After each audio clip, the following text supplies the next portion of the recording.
favorite. You may have seen him on TV, you've seen him streaming, you've seen him in films. He is a resident headliner here at MC right at the Comedy Chateau. You can see him any given weekend night. And this dude is funny. He's my brother from another mother. Give it up for my buddy. Give it up, ladies and gentlemen, for Joe Dalo, everybody. Joe Dalo!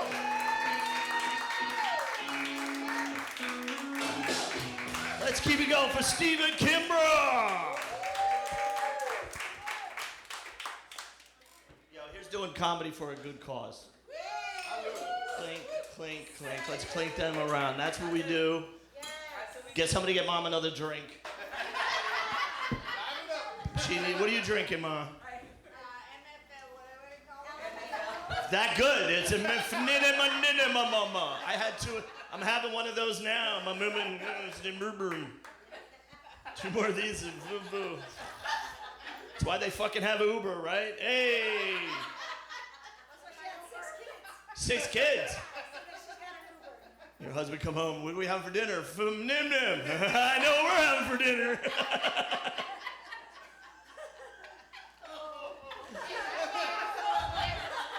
Mom, you're in trouble. 21 grandkids. You taught them well, is what you're saying. When they're not hungry, honey. Daughters, sons, how many children? You got 6? 3 boys and 3 girls. Cool, I come from a family of 5. I have an Italian family of 5. What are you? I'm sorry to ask. American. Mexican? It's all right, I'm Italian-American. We're a lot alike. I think of nationalities. I've always lived in Latino neighborhoods as an Italian because that's where we're just the same. We're family, right? We're about love. We're about family. That's what we're all about. That's what we're about. That's right. I'm very Italian, actually. I'm so Italian, I took that 23andMe test. Phew, I came back with an indictment. That's how Italian I am.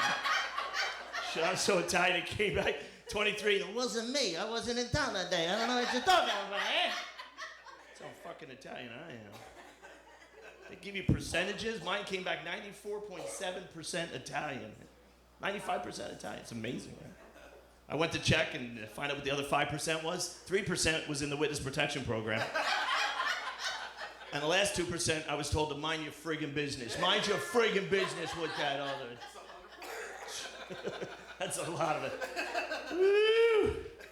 The funny part is Stephen called me about this, and talking to moms. The reason I was so anxious to do this, I'm with my drink down, is my mom had Parkinson's. Yeah, no, it's not a joke, it's for real. Yeah, no, she had Parkinson's. But my mom is the reason I'm so funny, and my mom had the best sense of humor. Like, she was insanely crazy funny. And a perfect example, these are all true things my mom did. Like, my mom was Italian. When you're Italian, you make gravy all the time, right? You guys know that. Like, if you're Italian, if you're that Italian, you have gravy in the house somewhere. It could be in the bathroom, the kitchen. There's a fucking can of it somewhere, right? She would always stir the gravy, right? That's how she would stir the gravy. So she got older, she got the Parkinson's, and I would go visit her back in New Jersey because that's where she lived. And she would say this to me one day. I go, Mom, I'm going to make sauce today. She goes, I want to help. I go, Mom, you can't help. She goes, I can help. She goes, I haven't taken my meds in a while. Hand me the spoon, I'll stir the gravy on my own. That is how funny this woman was. And the spoon was a big part of growing up in my house. Like, the spoon was, my mom, right? Did you have a spoon, Mom? No, I had a chocolate. Oh, yeah, I know that. I know. Told you I grew up in a Latino neighborhood. I knew exactly what that shit was. No, my mom actually, yeah, no, she had this giant spoon. Actually, it was a steel spoon. It was a big steel spoon. It had a big steel. Actually, as a child, it was a baby shovel. That's what that fucking thing was. So it was a shovel. And she would do everything. She'd do everything with the spoon. She would stir the gravy. And what's it called? Multitasking. She'd stir the gravy. She would taste the gravy. She'd make you, hey, taste the gravy. What is it missing? What's it missing? Garlic? Salt? What does it need? And the funny thing is, if you were out of control, she would take that same spoon and she would whack you right on the ass with that spoon. The fucked up part was sometimes she didn't take the sauce off of the spoon. You'd have big red ass stains like some bloody mess on your ass. You heard my father would come home, he'd be like, geez, what did you kids do today? And how's the sauce? You'd be like, I don't know, need some garlic, maybe some salt. that made that distinctive noise when she would reach for that spoon. She'd reach in that drawer, clangety clang, right? And he was scared. It was a familiar noise. Clangety. When you heard that noise in my house, you knew one of two things. You was either eating or getting a beating. That's what happened in my house. But it made a very distinctive noise, like, and a very scary noise. And to this day, it's still like PTSD from it. Like a couple weeks ago, my poor wife reached into the silverware drawer too fast. It was clangety, clangety, clang. And I was like, oh, it wasn't me. I wasn't in town. I didn't do it. I was so freaked out, the poor thing. She had to make me spaghetti to calm me down, bring me back to my time. I gotta be honest with you though. It needed a little bit of salt, maybe a little bit of garlic, that's all. But she was just a funny, funny lady. And one of the last things I remember her doing, and I don't do this on stage very often, but it's for Parkinson's. I really wanted to talk about my mom because I know your kids probably would do anything for you, right? That's because you probably. How many are where are your kids? Just one? One? Oh, you guys. Oh, nice. Good mom. The best. That's what I love to hear, man. Moms are so important. This is the God's honest truth. One of the last things that ever happened with my mother.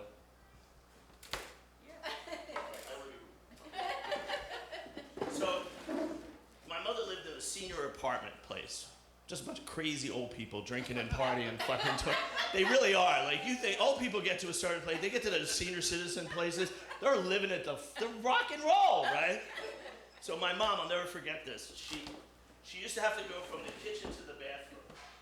And this is what happened one day. I'm sitting and watching. I see her come out of the kitchen, head to the bathroom. She goes, about halfway there, she just lets out the loudest fart you ever heard.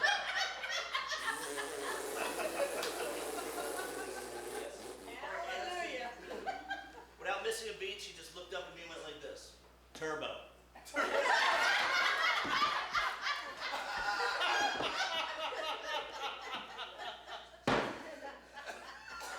That was my mom. Like, an inspiration, you know, right? No, she was an inspiration. She just, to the minute, she was always fine. I remember she got helicoptered. This is how you find out. She would call me up. She goes, hey, honey, listen, so you're never going to believe what just happened. I got to ride in a helicopter. And I'm like, that's awesome. What happened? She goes, well, they found like a spot on my brain. But they flew me from a helicopter all the way to Philadelphia. And Joseph, when I landed, you'll never guess what I did.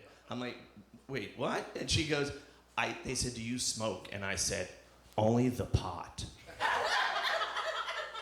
And Joseph, they got really quiet. And then I just started laughing. I got them really good. I was like, wait, why were you got a spot on your brain? She's like, nah, yeah, it's nothing. Don't worry about it. She was incredible. And she was good because she raised an amazing family. I think, you have 3 daughters, you said? That's why I have 3 older sisters. I have 3 older Italian sisters. Yeah, growing up in my house, it was like the Witches of Eastwick meet the Godfather. It's fucking insane. You know how scary it is to see 3 Italian women fighting for 1 black miniskirt? That shit's fucking scary. No, that shit will fuck you up. They would, they were horrible. Actually, the worst part was the hand-me-downs. Oh, God. You know how embarrassing it was to show up to my first gym class wearing leggings, a sports bra, and a Debbie Gibson hoodie? Shake your love, your love, shake your love. Hell, he wore tutus. You wore tutu. Uh-oh, wait. This is his show. Wow, you just ratted him out really bad. It's very un-Italian of you. Rat people in. What am I doing, Steven? Have I got time? So you want to hear a crazy story about my sisters? Yes. Okay, this is another fucked up part of my life. All right, so I'm like 9 years old, and my I had 3 older sisters, much older. My oldest sister was 10 years older than me. So I come home from a Little League game. I'm 9 years old. I got my little bat, my little glove. My sister's new boyfriend, the oldest sister's new boyfriend, I don't know, was in the bathroom. And as I open up the door, he's shooting up in the bathroom. Yeah. 9 years old, I freak out. I grab my little bat. He looks at me, and I just start smacking the shit out of him. And I start angry. He can't even talk. I'm just hitting him and hitting him like, not my sister, not my sister. And I am losing my shit. And I learned a lot. Because I learned that day that as an Italian, I have a really bad temper. But I will use that temper to protect my family, right? Because that's the most important thing, is your family and the love. And I learned that day. More importantly, I learned that day how a diabetic takes his insulin. Which probably would have been a good thing to learn the first time. Am I good? What do you need? Me off? I get it? I got like 2 minutes. What else can I talk about? Just telling you about my wife. My wife, God bless her, she's an amazing woman. Wonderful, wonderful, wonderful woman. And I say that because I think she slipped in when I wasn't looking. I can tell you one story about my wife, or I can tell you a great iPhone trick. What would you like to hear? Story about my wife? Okay, so I snore. Do we have snores in the audience? Do you snore? Wow, she ratted you out faster than her mom ratted out the son for the tutu situation. Wait, hold on. If you weren't keeping her up with the snoring, it would be your friend? Something's wrong. Roommates. Let's stop right now, because I've only got about a minute left. This shit could hit the fan fast. Do you snore? Tutu, do you snore? He does, right? I snore, so I know it's fine, right? But listen, my wife is constantly, does she wake you up all night? You know, I sleep through it. No, if she gets mad, she wake up, you're snoring, right? So, listen, for $500 you can buy these headphones. They're from Bose. They cost $500, but they're made of soft, like silicone rubber, and they slip into your ear and they're low profile. Then, while they're in your ear, they play a soft white noise that blocks out all the sound, so you can't hear anything. You sleep through the night. And it was worth $500, because ever since I started wearing them, I can't hear her bitching and moaning about all my snoring all night long. I think that's my time, you guys. Thank you for letting me start this show. Good night.